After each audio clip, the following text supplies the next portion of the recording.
अहमदाबाद में हेमको विस्तार में पुलिस कमिश्नर का जो मतलब एक है आदेश के भाई सबके गाड़ी के आगे जो सरिया आते वो लगाने चाहिए, जिससे उत्तरायण मकर संक्रांति में जान हानि नहीं होता। आज पुलिस कमिश्नर के आदेश है हेमको पुलिस DI सर ने बहुत और यहाँ की जो जनता है उन्होंने बहुत अच्छा काम किया है। और जो गाड़ी की सरिया है सरिया लगा रहे हैं, जो कोई बीजा नहीं ले रहे कर रही है। और मेरा ये कहना है कि हेलमेट का जो नियम है, हेलमेट का नियम सभी को पालन करना है, जिससे किसी की जान हानि नहीं होवे। हेलमेट का पालन जरूरी है। संक्रांति आ रही है, चाइनीज़ चोरी का विरोध करें। चाइनीज़ चोरी बाजार में मिलती है तो मीडिया या पुलिस को आप जानकारी देवे ताकि किसी को जान हानि नहीं होवे। और पुलिस की मदद और पुलिस को साथ में लेकर आप कोई काम करें। आपको अगर कहीं मिले कि भाई चाइनीज़ चोरी की बिक्री हो रही है तो आप पुलिस या मीडिया से संपर्क कर सकते हैं। और ये बहुत ही अच्छा काम कर रहे हैं। किसी का घर में कमाने वाला एक लड़का हो गए और उसका कुछ हो जाए तो आज घर में तकलीफ हो जाए, तो सबसे निवेदन है कि भाई चाइनीज़ चोरी का विरोध करें और हेलमेट का पालन करें। રાહુલ કુવેરા, ભારત ન્યૂઝ, અમદાવાદ। આપનું નામ અને પરિચય જણાવો। મારું નામ જયંતિ છે અને મેમકો 4 રસ્તા ઉપર સ્થાનિક છું અને મારા ભાઈશ્રીઓની સાથે મેમકો 4 રસ્તા ઉપર અમે ટ્રાફિકના અવેશનલના જે કાર્યક્રમ હોય છે એ વારે ઘડી મેમકો 4 રસ્તા ઉપર અમે લોકો કરતા હોઈએ છીએ।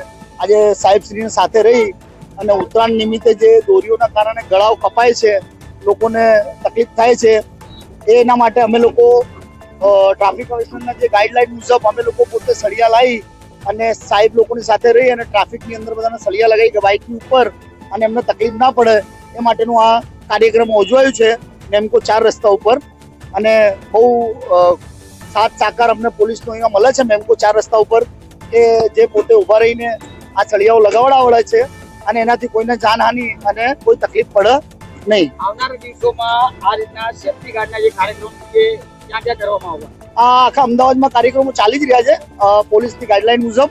અને આના માટે સ્થાનિકોને બી તૈયારીઓ કરવી જોઈએ કે જે પોલીસ કાર્યક્રમો કરી રહ્યા છે એની સાથે રહી તો મહિને જે કાર્યક્રમ એકવાર થતો હોય તો આપણે મહિનામાં 4 વખત કરી અને લોકોની જાનહાનિ ના થાય એના માટે કાર્યક્રમ કરીએ અને લોકોને એ સાથે સાથે સમજાવીએ છીએ કે તમારે હેલ્મેટ પહેરવું જેનાથી તમારે કોઈ પ્રોબ્લેમ ના થાય, સીટ બેલ્ટ બાંધવો। અને આ ઉત્તરાયણને તો ખાસ આ પ્રોગ્રામ એના માટે કરવામાં આવે છે કે ઘણા બધા લોકોને આપણે જોઈએ છે વિડીયો વાયરલ થતો ગળા કપાઈ જતા હોય છે અને માણસોની ડેથ થઈ જતી હોય છે, એનાથી કોઈકના ઘરનો કમાવનાર વ્યક્તિ જતો રહે તો એનું ઘર આખું રખડી ના જાય। જનતાને અમે એ સંદેશ આપવા માંગીએ છીએ કે ટ્રાફિક પોલીસની સાથે રહી અને ટ્રાફિક કમિશનરના જે પણ કાર્યક્રમો છે એ આપણે સાથે રહીને કરીએ તો વાંધો ના આવે। બીજી મારે એવું કહેવું છે કે આ જે ટ્રાફિક કમિશનરનું પ્રોગ્રામ આપણે આ પ્રમાણે કરીએ છીએ તો આપણે એવું ઈચ્છીએ છીએ કે કદાચ આ પ્રાઇમરી સ્કૂલથી બી ટ્રાફિકનું શીખવાડવામાં આવે તો આવનાર સમયની અંદર આવા પ્રોગ્રામો કરવાની જરૂર આપણે ના પડે। પણ છોકરાઓ બચપનથી શીખતા આવે તો એના મા બાપને ખબર ના હોય તો સાથે બેસી અને પોતે પોતાના બાપાને કે પપ્પા ટ્રાફિક સિગ્નલ આ ટાઈમે ખુલે છે ને આ ટાઈમે જવાનું। ચાઇના દોરી તો બિલકુલ અમદાવાદની અંદર હોવી જ ના જોઈએ ને હોય ને એવી જો કદાચ આવતી બી હોય તો પોલીસની જેટલી કામગીરી છે કે આજ સુધી તો હવે ચાઇના દોરીઓ જોવા મળતી નથી।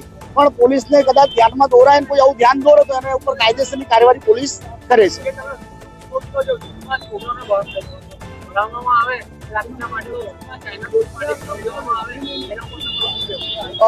જ્યારે છોકરાઓને પ્રાઇમરી સ્કૂલની અંદર આ બધું શીખવાડવામાં આવે તો એને ખરાબ અને સારાનું બી ખબર પડતી હોય છે।